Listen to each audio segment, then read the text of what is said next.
everybody, and welcome to episode 129 of the This Old Knit podcast. I am your host, Nina, otherwise known as Ine on Ravelry, Instagram, and Pinterest, and you can find show notes for this episode and all previous episodes on the corresponding numbered thread of the This Old Knit Ravelry group. So welcome to all new viewers, and welcome back to all returning viewers. I appreciate you coming to check me out, and I think it's been about a month since I podcast. I recorded a podcast actually a couple weeks ago, and it was, I think, right before Memorial Day weekend. And then with everything that's been happening around at least our country in the United States, just felt like it wasn't really relevant. So I got rid of that footage. And so now I'm re-recording, so I think I have everything that I shared last time, but if I forget anything, of course, I can share it on another episode.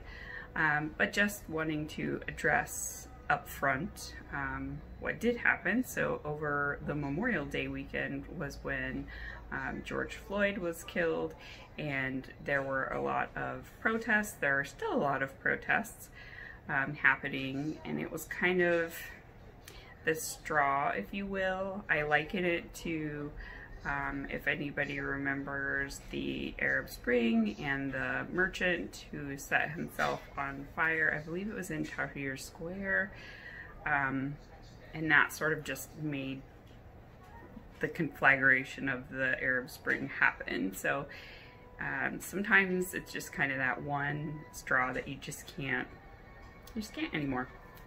So for the U.S., that was the killing of George Floyd, and I just want to say that as far as the This Old Knit podcast, I hope that I've been pretty clear on my views about racism, both personal and systemic racism, that I think they're really terrible, and it's something that we need to acknowledge, especially as white people, that we need to acknowledge that systemic racism has benefited us and does benefit us from the moment we are born, whether we feel personally racist or not. So, you know, everything from access to housing, education, better health outcomes, healthcare, loans, credit, education, you name it. The deck is stacked. And so for all of us, we need to acknowledge that and work forward to support organizations that are doing anti-racist work, and to do it within our own homes, from educating our children, speaking to our friends and family, etc. So those are the kind of things that I've been thinking about and grappling with. Yeah, so it's not anything new. Like I said, I've talked about it on the channel before, but I wanted to make sure that I was clear there. And obviously since then there have been additional things that have happened in both the Black trans community. There were people that were actually at the protests that were murdered. So yeah, I think and I hope that the national conversation that we're having now is different, and that it will help propel us forward and make some much needed changes. But I think we need to stop with the go slower, incremental BS that has been happening before, and maybe make some larger structural changes. So that's what I have to say about that. Not the best way to transition, but definitely want to also share content that's related, tangential. But anyway, yeah, that's what I think. So hopefully I will be speaking about things more frequently. I definitely have been posting content on my Instagram for quite a while. Some of the resources that I like to look at are the Conscious Kid.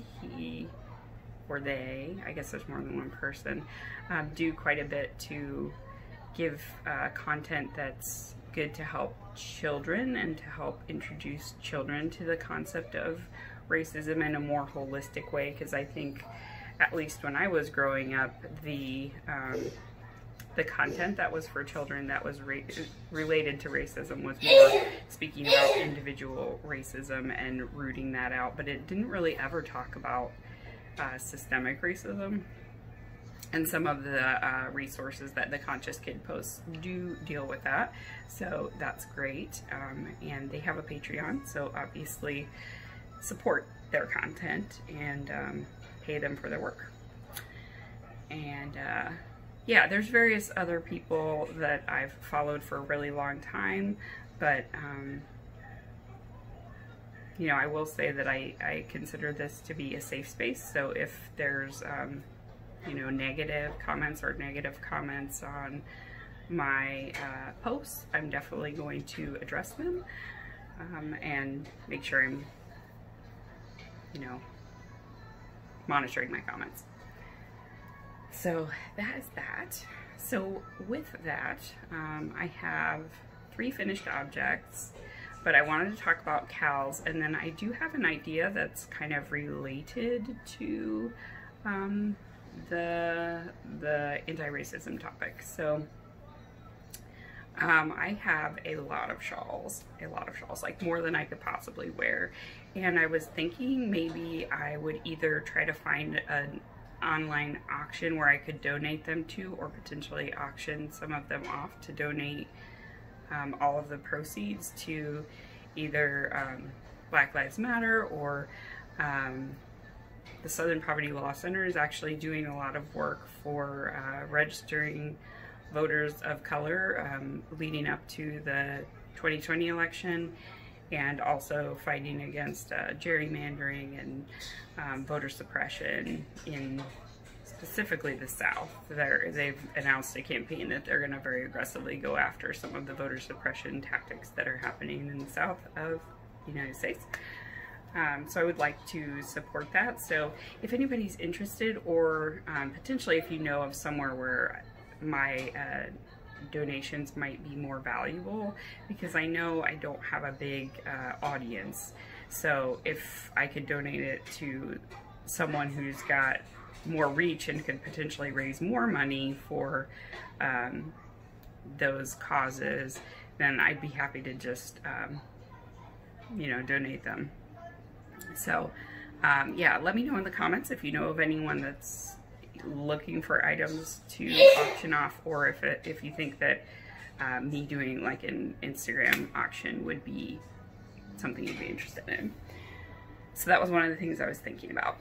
And then in terms of cows, we have 2 running right now. So one is the Stash Your Shelf Challenge.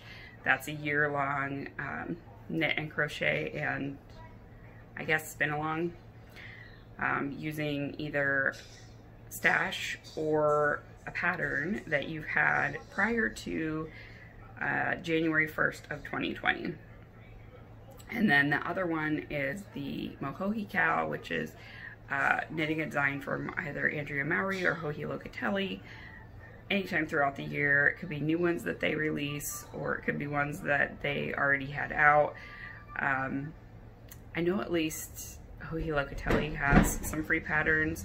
Andrea Mowry has a sock pattern that she's going to donate the proceeds from it for all of this year to, I can't remember if it's Black Lives Matter.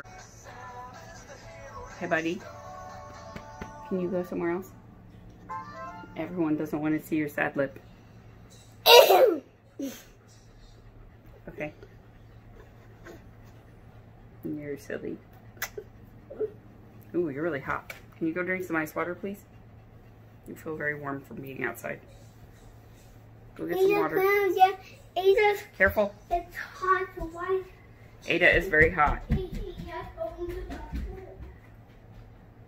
She didn't want to be in the pool. So anyway, yeah, you can check out the pattern from Andrea Mowry for the socks. And like I said, I think she's donating the proceeds for all the rest of this year. So that's something to check out. And then, yeah, those are 2 cows that I have running for right now. You can obviously double, triple, whatever amount of dips that you want. If it fits in to criteria for another knit along, great, do it. Okay, so finished objects. I now have 3 because I haven't podcasted in over a month and I kept forgetting to share one of them. So I'm gonna share that one first because I kept forgetting. So it is a test knit that I did for Mina Phillip, who is Knitting Expat Designs, and the Knitting Expat on Ravelry and I believe on Instagram, but Knitting Expat Designs is her design company. So she designed a child's version of the Forager sweater called the Little Forager. So I test knit this for her several months back. I think the deadline for it was the end of March, and it was right like as we were going into lockdown for COVID, and hey, we still have coronavirus happening. So I completed it in, was it the size 6 sweater maybe? But it's for Joshua, so he's worn it a ton. It really didn't start getting warm here until maybe like a couple weeks ago. But up until that point, I was still able to wear sweaters pretty frequently.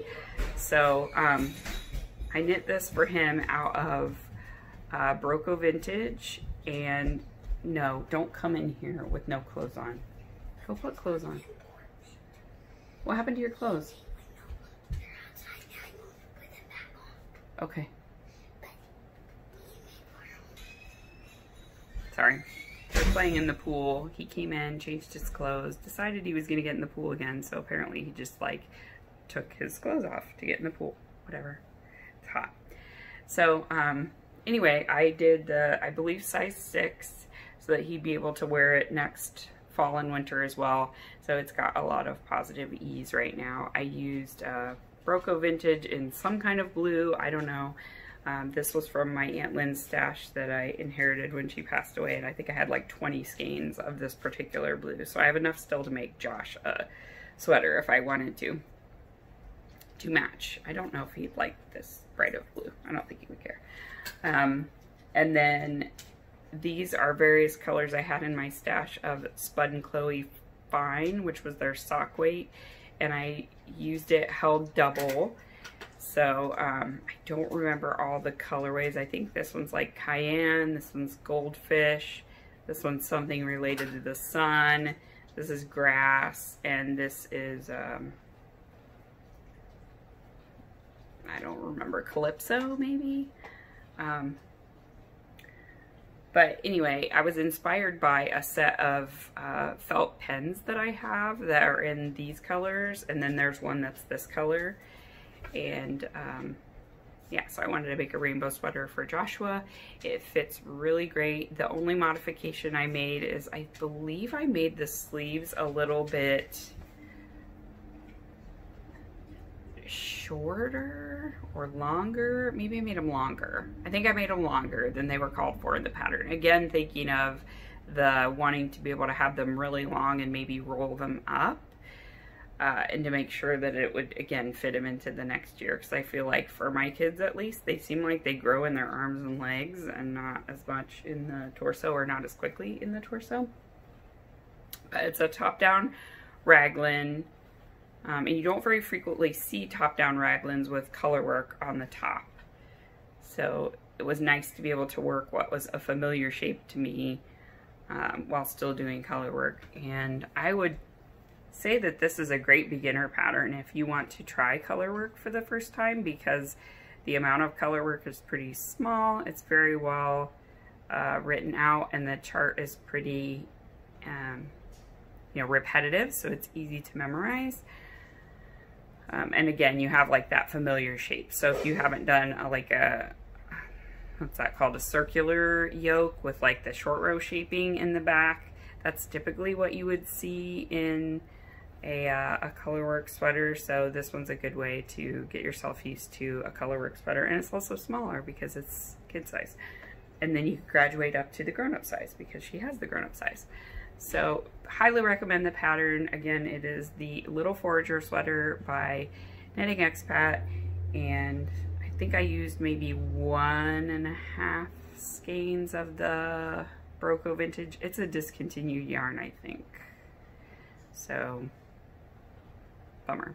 But it calls for DK weight yarn. So like I said, sock yarn held double, and then this is Broco Vintage DK. So that is finished object number 1.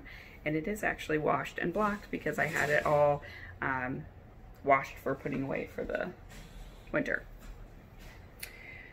My second finished object is actually a pattern by Denise Bayron, who is Bayron Handmade on Instagram, and I think that is also the name of her pattern company. She is a designer from Oakland, California, and actually used to live in Oakland, so it's cool to support an Oakland designer. And it is called the Everyday Lined Hat. She did a cowl, but I believe it ended yesterday. I completed one, but I think I'm going to do one for each of the kids as well because it is a basic hat. It's actually knit top down, which was fun. And then it has a different kind of bind off to make it be seamless. And it has a sewn in lining, so it gives you instructions on how to cut the lining, sew it together, and sew it inside. As you know, I already sew stuff, so it was very straightforward, but I used some leftovers from the dress I shared, I don't know, probably 6 months ago that I finished it. I finished it in like the fall, but it was a black floral jersey print. So I did a jersey lining. So it's nice and soft, and it goes to like here, so you don't get those, I don't know if anybody else gets those. I get ridges on my head when I wear a ribbed hat because it's, you know, pushing against your forehead. So this will keep that from happening. So I'll put it on. It has like just a bit of slouch in it, not too much. I think I'm going to put a pom-pom on it as well because I have like a mauve fuzzy pom-pom. But yeah, I really am happy with how it turned out, and it's going to be nice and warm in the winter because having a lining will make it so that all of the air that can get through the little holes in your knitting now has to also get through the lining, so it's really nice. And I think the ones that I'll make for the kids, I'll put fleece inside. So when it's super cold, I think they play outside until it's like 32. So there are definitely days where they could use lined hats. Josh says he doesn't want one, so I will not make one for him. We have no shortage of warm things, hats, mittens, cowls, etc. But anyway, so that's the Everyday Lined Hat by Denise Bayron. I forgot to talk about the yarn I used. So I used some Swan's Island Organic Merino. I've had it in my stash for a really long time. I believe I bought the skein when I came here to interview for my job. So when I came to Connecticut for the very first time, I was like, well, I'm going to buy some yarn. So I went to the local yarn store to me now. It's my local yarn store. And I bought this skein, and then I bought a skein of yarn for my mom. And I think I bought one more, which I haven't knit up yet. So this one is in the fig colorway, but they dye them all with natural dye plants. So it's a very nice, like, semi-solid dark pink. It looks a little more bright pink on the camera, but it's like a dusty rose color. So it's really nice. And then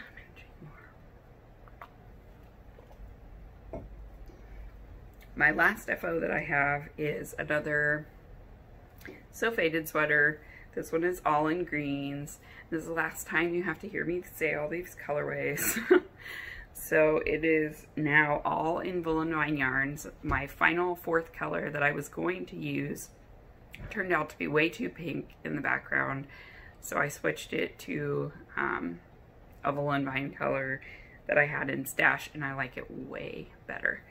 So from the top, this is Neptunia on the Narwhal base, which is a BFL silk nylon base. Wish that it was one that Kristen still carried. I don't know of any dyers that carry this base, but if you find it, snatch it up because it is awesome. The second colorway is Geode, and this one is on the Volca base, which is a merino cashmere nylon. And the third color is Wild Unknown, also on the Volca base, and this one is like a Strange Brew colorway. This one was actually a Strange Brew as well. It's from the Strange Brew Yarn Club that I was part of, and this one was one that you know, she used to dye Neptunia pretty regularly. I don't believe she's dyed it in quite a while. So there it is. I'm really quite happy with it. I went with 3/4 sleeves for it, just to get a little more seasons of wear out of it. I've worn it a couple of times, and then again it got too hot for me to wear, but it has been washed and blocked, and it fits really nicely, as do all of my So Fadeds. Will I have one in every color of the rainbow before I'm sick of them? Probably. It's a good pattern. So those are my 3 finished objects. I'm really happy with them. Then in terms of whips, I actually have a sewing whip. This has been a sewing whip since last year. So right before it got cold, I cut out a second pair of Lander shorts. So anyway, Lander shorts. So I cut these out. This is only the back part because the front part is still pinned to the pattern. But so far what I've done is I've done the back dart, and I've sewn the pockets on. So both of those have back pockets. And I've done the top stitching, and then I've sewn the front pockets. So this is my pocket lining. And they're pressed and ready to go on. So I need to finish those. But it had got cold again, so I wasn't feeling very motivated. But it is hot now, so I need to finish them. But I had to make some masks for the kids, so that was my most recent sewing project, was some masks for the kids. So now at least everybody in the house has one, so I can go back to finishing my shorts. And then sweaters, I think I had some done on this, but I actually have ripped back and re-knit. So I cast on for another As You Like It sweater, which is a pattern by Sally Jane Knits, or Pink Hair Girl Knits. I'm not sure if she's rebranded her patterns or not. But I have one already done that I made last year for Rhinebeck, and it was in like autumn colors. And then at Indie Untangled last year, I got this skein of yarn, which is Once Upon a Corgi in Pumpkin Throne. And I knew that I wanted to knit it with some other colors for kind of like a spooky, Halloween-y type palette. And I also wanted to use the rest of the orange that I used in my other sweater. This is Pumpkin Kombucha by Wool & Vine. And then this one is the new gray that I put in. So I used a gray by the Yarn at Home Mom, and it was actually too blue. It kind of had more of a blue undertone than I originally realized until I put it next to this yarn, which definitely has very charcoal and black speckles. So it looked very blue next to that. So I actually ripped back this whole stripe and re-knit it with Grimm. So this is Kristen's colorway Grim on the Blitz base, which is discontinued. So I got this on a D-stash. I do actually have one more skein of it, but I didn't think one skein would be enough. When I knit my other sweater, and I did it this way where I had it interspersed with a stripe of the same color, I did like this brown variegated that I got from my Aunt Lynn's stash. That was a pretty large skein, so I think it was 560-ish yards, like 562 or something. And I have very little left, like a teeny nugget, and I made the sleeves shorter than I really wanted to, so they just go to my elbow. But this one I want to have full-length sleeves, so I knew I would need probably 1.5 skeins. So I had to find a second one on D-stash. So there you go. So Pumpkin Throne, Grim, and Pumpkin Kombucha, and now I'm doing another stripe of Grim, and then I'll go back to doing Pumpkin Throne. Let me flip it around this way so you can see a little bit more of that one. This is one of Gabby's Halloween colors. And if she dyes it this year, I might get enough to make a sweater for Josh, because I think these colors would look really nice for him. So, as you can see, I separated for the sleeves, and I just started on the sides. It has this garter stitch triangle that slowly gets larger, you know, kind of, you can imagine going down the side to your hip, and it will have a corresponding one on my sleeve. But since the other sleeves I made too short, I never even got to the part where you would have added the garter stitch triangle. So that'll be fun to see on this one. I'm definitely going to make it have like longer sleeves, kind of going maybe halfway up my hand, so I can cuff them if I want to.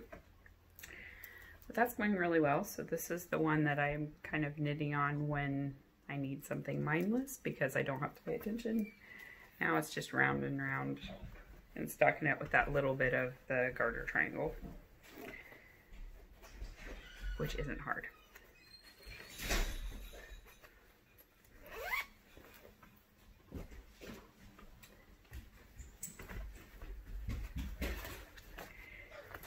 And this is another thing I ripped out and I cast on a new thing. So I was knitting an Utu sweater with my Warm and Cozy by Once Upon a Corgi. I got this right after Connecticut Sheep and Wool. Gabby had only 2 skeins of it there, and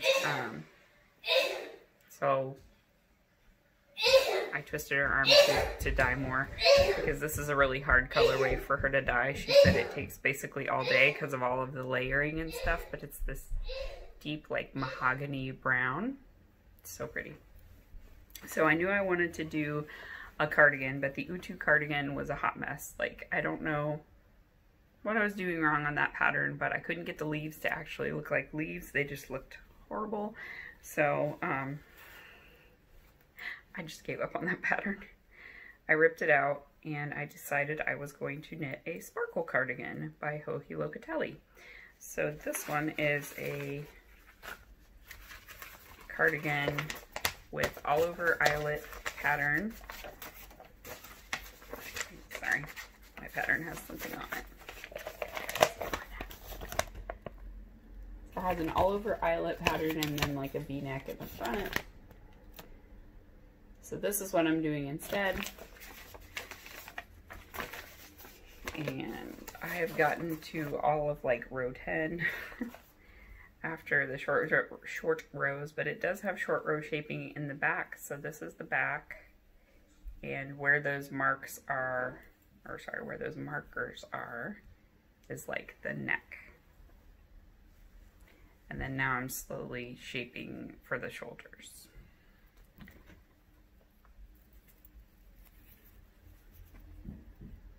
So there we go.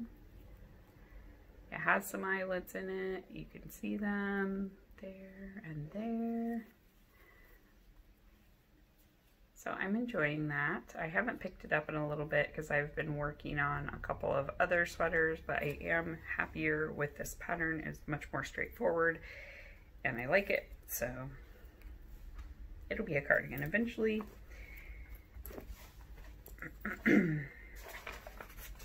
Hopefully before the end of the year.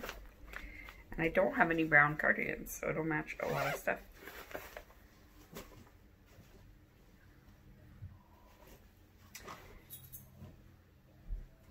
And then the other, oh my goodness, Ada hears something, probably Midwin. The other thing I've been working on quite a bit is my Ada Bean. It's Megwin. I know. Tally Nerds Megwin. Thank you for getting clothes on. Please don't jump on the couch, bud. I had to get new clothes because Megwin told me to dip my pants in the water. That's crazy. And I dipped them, yes, as she told me. And then they got wet, right? Yeah, okay. That's a good job. No, carefully. No, carefully. Hey! My name is Joshua. I'm going to yes you on Mommy's lap. No, don't talk like a baby. I'm going to hug her. Okay, you can hug me. Oh, God, you're wet. Ew. Did you even dry your skin? You just with put new towel clothes on top of your wet little skin? I want to keep my hair clean. Okay. And I'm super shiny. You are super shiny and because clean. I was in the pool. Mm-hmm. Which pools are with some kinds of pools are for cleaning off your body. Yeah. That one's just a little splashing pool. Okay, thank you, buddy. Alright, apparently Ada has decided that Megwin making wolf noises is not a threat, and she just laid back down. Good guarding, Ada. So this is my vintage 83 by Andrea Mowry. It looks really tiny, but I assure you it is quite stretchy and it fits great. I've tried it on and it fits perfectly. So I'm making it out of Knit Picks Rosada in 4 colors. I've had this in my stash for a really, really, really long time. It is a discontinued yarn, and I think it's been discontinued since like 2010 or something. Maybe 2012. But anyway, this colorway is Buttermilk. This one is Sage. This one's Navy, and this one's Cocoa. So it is a brioche yoke sweater with a really cool texture pattern. This texture pattern drove me freaking nuts until I figured it out. So I separated for the sleeves and then I did something wrong. I didn't start on the right row. So I got to here and had to rip all the way back to fix it. Mommy, yes? Everyone said I could have Lego dragons. I just had to go round and ride me in the pool, which is so slippery. Okay. Sounds bad. Yeah, don't listen to that. I put a stitch marker so that I can see how much progress I'm making because it feels like quite a slog on the body. But I am getting there. This is a stitch marker from Simply Serving, I believe. It's supposed to be a like a pumpkin lava cake thing. Cauldron cake. It's a cauldron cake. One of the iterations of the Adelaide Cottage Harry Potter Sock Yarn Club, I won the month's subscription from Shauna, and this was included with the yarn. So I put it on there because I thought the colors matched, and that's how much I've knit since I put it on there. But you guys haven't seen it in a long time, maybe since up here somewhere. So you have made a lot of progress. I think I probably have another 10 inches of body knitting to go. I need to try it on and see where I'm at. Because I also think I don't want to do this pattern like all the way down. I want to have like a large ribbing on the bottom of it. So I may not need to do it for as long as I normally would to get it to the right length. And the sleeves are going to be short sleeves, so it won't take that much. Once I'm done with the body, I'll just do a little bit more and, you know, make them be like a t-shirt sleeve. So I'm making progress, but I do like it. I like my color palette that I chose, and it'll be nice to have a couple of summer shirts because I don't have very many summer knits. This yarn is 42% cotton, 39% merino, 13% polyamide, and 6% elastic. So a lot of non-wool content. It's a nice summer yarn. It's very light and it's very springy because of all the elastic. So that was that.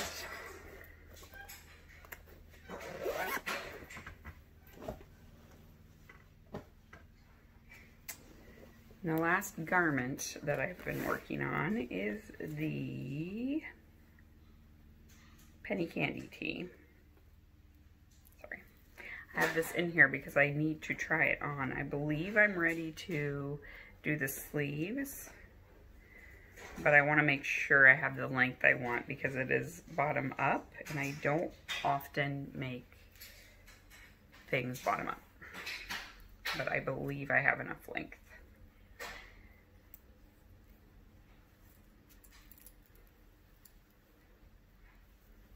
So, this is the Penny Candy Tee by Jen Joyce Designs, I think.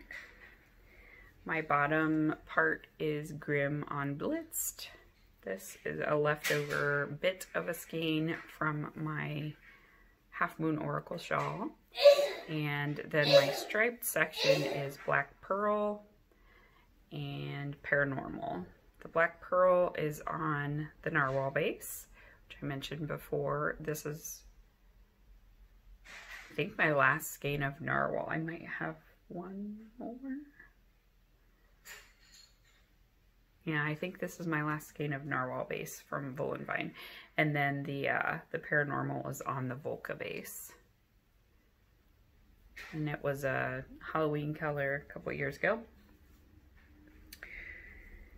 And my sleeves will be like strips of the same lace as on the bottoms. They'll be black.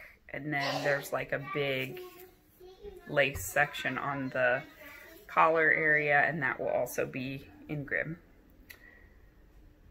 So like I said, I think I'm ready to add the sleeves in and then go up over the bust and then start that lace part. So it kind of comes down to here, the lace. It was a pretty large lace section. And on it, I have my yarn wall that I got from Charmed and Dangerous. So that is one of my acquisitions. She had special orders for yarn walls, and you could pick your narwhal color and your yarn color and your horn and heart color, but I loved the colors that she put together, so I just ordered it as is. So I'm pretty close on this one too, so hopefully soon I will have 2 more summer tops. Really close.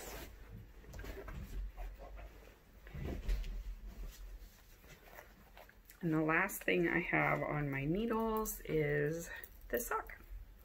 So this is a sock for Josh, and it is in Once Upon a Corgi. Is it the Erin base? No, because I think Erin is her twin base. It's the one that's her Corriedale sock blend. This is the Dark and Stormy colorway. And it's got an Itty Bitty Delights pancake marker on it. So I'm almost done with the heel flap, and then I'll, start on the gusset. But this is the one that I knit on when I have trainings or conference calls where I just need to listen. Helps me focus. So that's been my kind of conference call knitting. Then in terms of acquisitions, I had some yarn, but I've put it away in my stash, and I honestly can't recall what I have shared or have not shared on the podcast. I think it's mostly Once Upon a Corgi, and it's mostly in black. Because I got a lot of Nightmares Plus 10. I got Nightmares Plus 10 on DK. I got Nightmares Plus 10 on fingering weight and in the mohair, because I'm going to do a love note in black. I think it'll match everything. That's really the only stuff I've acquired in terms of yarn. And then Gigi, who's Gigi Made It on Instagram, partnered with Bertie Parker Designs to create some tool butlers, which are made out of leather. And they had them in a lot of different colors. You could choose your color that you wanted. And they donated the money from it to an anti-racism organization. And so I definitely wanted to be a part of that. We have a bee in the house and we trapped it in my office, but hopefully it hasn't escaped till I'm done recording, and then I gotta go catch it. Where's your bug trap? Because there's a bee in my office. I want to try to catch it. The little one. Because the big one has a hole. Is it on the porch? I think it's over. Do you know that big tall bush with all the weird brown flowers? Yeah. That's where it is. Okay. That's the last place I saw it anyways. Okay, thank you. It's still there. Okay. So anyway, this was a drawing that was done for Gigi several years ago. I don't know if the woman who does Bertie Parker Designs drew the illustration, but they partnered to do these tool butlers. They were in orange and hot pink and teal, gray. There was like a creamy color and purple. And I was kind of between the hot pink and this one, but I went with gray because I do really like the gray.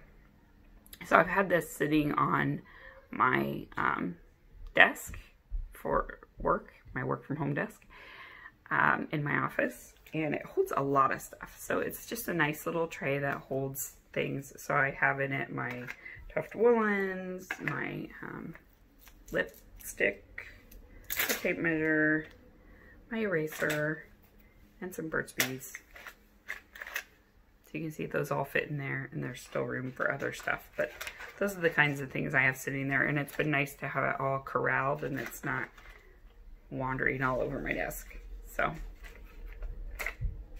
thank you, Gigi and Bertie Parker Designs, for designing these lovely tool things. And it was amazing, the amount of money they were able to raise. I think it was like $22,000 or something. It was a lot. It was really great. So it was a very successful fundraiser. They have one they're doing right now with cups, but I have so many cups. I don't have any room for cups. But they're Stand in the Gap cups. And if you can, and you're in the market for a cup, go get one. So the last thing I have to share is I have acquired some houseplants. So a houseplant box is like a subscription that you can do to get plants once a month, but I found out they have an aquatic plants. So I signed up for the aquatic plant subscription to add to our large tank, because I'm trying to get the plant load a little bit higher in there. And it's nice to get some different new ones. So we got the first one of those, and then I also just ordered some other houseplants. I was inspired by Kalisha from the Quirky Monday Craft Cast, and also Gabby from the Once Upon a Corgi podcast. They both have a lot of cool houseplants, and I wanted cool houseplants. So this is just one of them. I got a mini monstera, Peperomia Rosa. This one is called String of Pearls. And then I got these like heart-shaped leaves. I also saw those on the Stress Knits podcast. She has one. So I got one for each of the kids. So they each have a little heart plant in their room. They both are kind of also collecting houseplants. I propagated our pothos plant for Joshua's room. He has an air crisp fern, and then Megwin, I gave her a split off of my Oncidium Twinkle orchid, which is the fussiest orchid I've ever had. It's bloomed once in the last 6 years, but boy was it a spectacular bloom. So after it bloomed, I separated it because it was large enough that it needed to be separated, and hers is doing better than mine, which makes me a little mad. But anyway, this is my string of pearls. It's looking a little sad. It kind of got a little bit messed up during shipping. It was all like curled in on itself, and like it was delivered to me upside down, so there was a lot of dirt that was spilled out from all the different plants. So I'm really hoping that it's gonna recover. I'm sure it will, because the pearls themselves are in pretty good shape, but it's a kind of succulent, so it should bound up over time and start to drape down the sides. And this is like a little container. It has a wood lid that I got from Knit Picks, but I thought it was cool as a little plant holder. So hopefully it will be nice, and it's been fun to have some of that different greenery on my shelving in my office. And for the end of the podcast, I thought I would take a little tour of my new shelves that my husband built for me in my office. I really love them, and it's been nice to have a place to put my fabric. So one of the things I didn't have really a space for in my craft room here is to have all my fabric out. I had it all in Rubbermaid tubs, but then it's hard to see what you have, especially if it's smaller cuts of fabric, like they get lost down under the larger cuts of fabric. But now I've been able to get most of that out of the tubs. I have some still in tubs, but it's mostly like extra pieces I have left over from projects I've already finished. So yeah, so I'm going to sign off. Yeah, so I'll sign off for the main part of the episode, and then if you're interested, I'm going to add on a small video afterwards where I show you the shelves in my office. So thank you all so much for joining me. I really appreciate it. Feel free to leave in the comments what you've been doing so far this summer. And at the end of this month, I will be drawing for prizes for the Stash or Shelf Challenge and for the Mohoki Cow. So look out for that, and I will talk to you soon. So I hope you get to spend some time doing the things that you love, and have a great 2 weeks until I see you again. All right, bye. All right, so here is my shelving. Kind of hard to see all the way down, but it's quite tall. So on the top, I actually have, this is a box of Play-Doh from the kids. And this basket here has like some light bulbs, and that's usually where I put the box that I now have propping up my camera for podcasting, but typically it lives up there now. This lamp was from my childhood room, and I had it decorated in those leaves. Funnily enough, that motif is totally going to match this room now, so the intention is to build a Murphy bed over here in this space, just like those kinds of beds that fold up into a little cabinet on the wall. So we measured, and there's enough room for a queen size bed there. So that is going to be a queen size Murphy bed, and we will use it for when we have guests, or like when my mom comes to stay. She usually comes for like a month in the year. We're hoping once coronavirus is a little bit more under control, she'll be able to come and stay with us for a little while. It is in Connecticut, but Ohio and kind of all the states in between, not so much. And she wants to drive, so she has her car. But anyway, here are my stamping supplies. So this is cardstock. I don't have all my stamps down here. They're actually still in Megan's room. I will be moving them later. And please don't play a drinking game where you drink every time I say actually, because you'd be quite sick. Everyone has their verbal tics, right? Mine is saying actually. So here are a few of my stamps. That's a little cardstock punch, but it punches like a little hole so that you'd be able to make tags for gifts. And then there's my tiny little sheepy planter. It doesn't have a plant in it right now. It had a succulent. I might put a little baby money tree in it. I don't know. There's this print that I got from the New England Fiber Festival last year. I need to get a frame for it, but right now it's just sitting on the shelf. And my printer. Part of the reason I asked for these shelves was so I could get this off the top of my desk and onto shelving. Printer. Down on this shelf, I have some knitting magazines. Got all my pom-poms, my making magazines. I do have all of the Lane magazines. And this is a vintage knits book from Rowan. And then I've got my Throne of Glass mini pocket editions. I'm currently rereading that series, so not all of them are there. I'm up through Queen of Shadows, so I'm on the one after that. And these are some glass candle holders, like tea light holders of frogs. I've had them for a really, really long time. But this little succulent fits so perfectly inside of here, and I think it makes him look like he has punk rock hair. I kind of need another succulent for the other guy, or something small. But he's sitting back there holding my books up. And then this is my sweetheart plant. Mine looks really bad. It's got this little part right here that's brown. It came that way. I don't know if it's gonna heal or not, or if I need to put that more in the dirt. I might repot it. The kids' plants don't look like that. Theirs are also like what's on this tag. They're surrounded by that creamy outside edge. They just look better. Mine doesn't look very good. This is my mini Monstera. It has the same problem, like these blackened part of the leaves. I'm guessing that's just kind of what happens when you get them from these nurseries, and I hope that now that I have it in my house, I'll be able to kind of nurse it back to health and get some healthy leaves. I do have a new leaf on there, and it looks really good. So it may just be kind of getting through it and then removing those dead yucky leaves.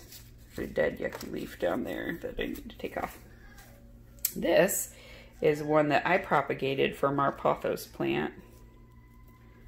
So this is just one cutting from it, and I rooted it in some water. And then I have a little succulent in there.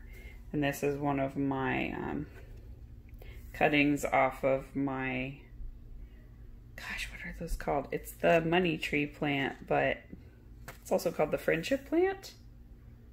Pilea. It's a pilea plant. I'll show you the mommy, but that's the baby. And there's my string of pearls.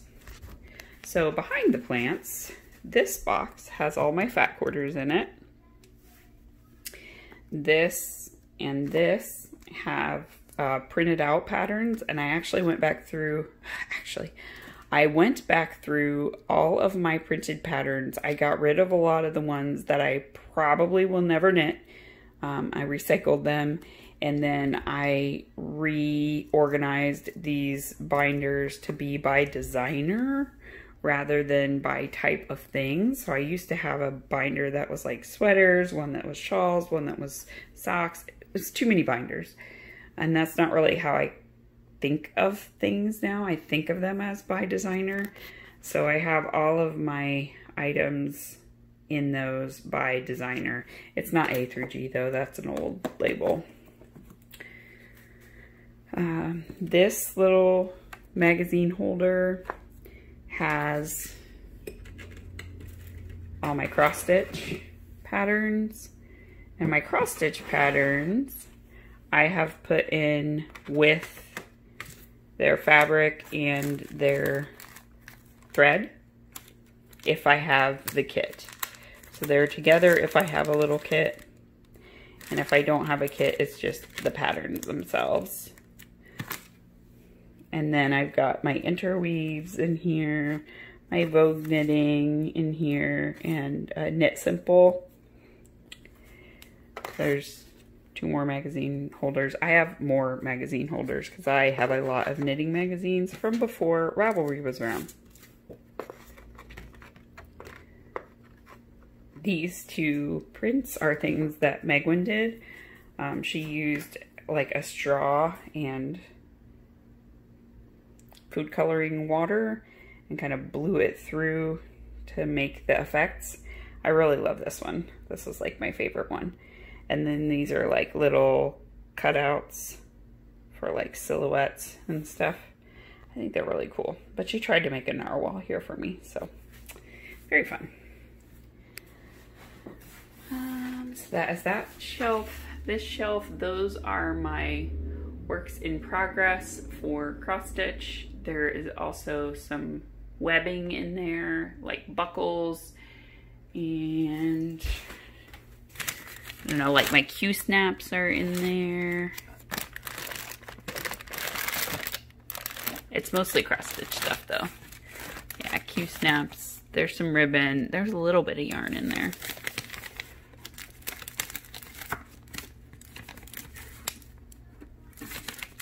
Yep. So mostly what's in there. Then my fabric. So my fabric I bolted onto cut up shipping boxes and I wound them around to make these fabric bolts. And I really like this system much better because I can see my fabric and I can get to it easily. I know what I have. It looks nice. It's more organized. So I do have more fabric than this, but these are the main cuts that I really would like to use. I'd say maybe in the next year or so. There's jersey fabric, there's fabric for the kids, a bunch of flannel for making pajamas. Some of these are like vintage fabrics that I got from my mom. Vintage meaning they're from the 80s, so they were meant to make kid clothes for me when I was growing up and they never happened. So now I can make clothes for my kids with them, specifically that floral denim right there. That just screams 80s. Hey, it's may cute. you look at my puzzle? I will show them your puzzle, buddy. And then that little teacup is actually, or is, a holder for pins and a pin cushion. Down here I have my really large cuts of fabric, ones that I cannot put on a bolt. Those are like pant material.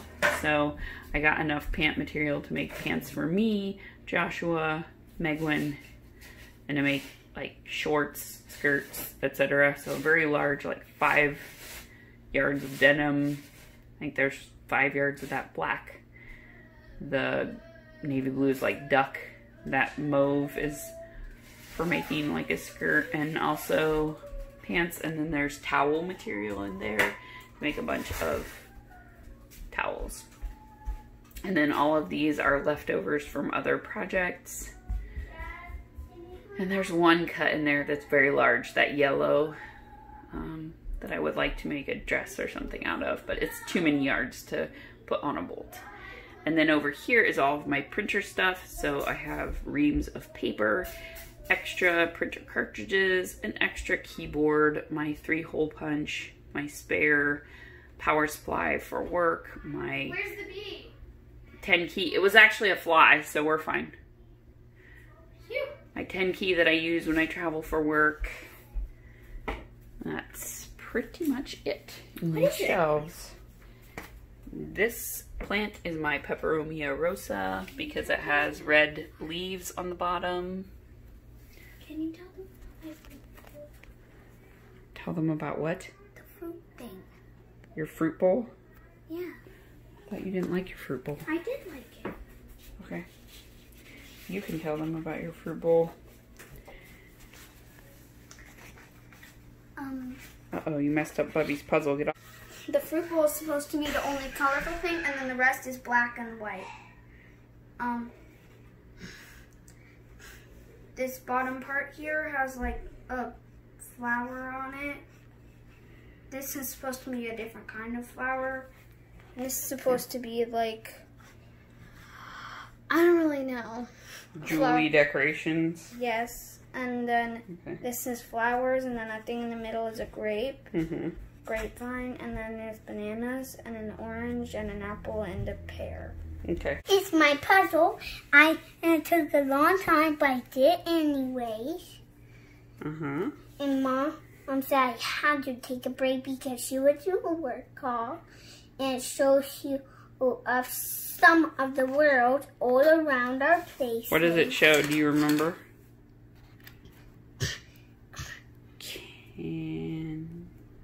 Canada. Canada, yes. It shows you Canada. all about Canada. And right here is the sunny Canada. And right here is the food Canada. Is the vegetable Canada. And right here is the deer. Little did you know that your provinces are actually Food Canada, Deer Canada, Fruit Canada, and what else? In the Arctic. Arctic Canada, yeah. In the Arctic River. The Arctic River, okay. Cool. And this is a dragon. It's not a real dragon. Yeah. And here is a warrior. He is strong. Here's a guy with a weapon that might shoot somebody. I think it's a harpoon gun. Oh, yeah. Okay. So, Jessica, I wanted you to know that we put the puzzle together that you sent to us. And we enjoyed it. And we did actually learn about Canada, but, you know, when you're 6, these things are hard to remember. I still need to clean this room up, but, you know. I found a pencil too. But thank you for joining me for my office tour. And I will see you next time.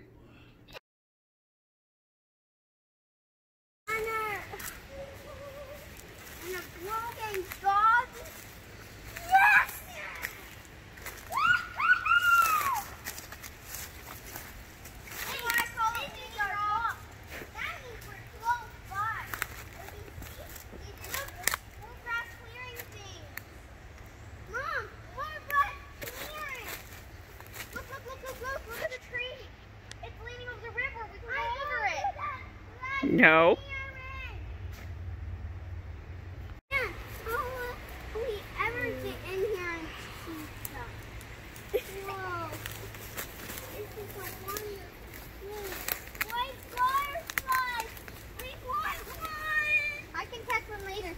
No, let's just leave them alone.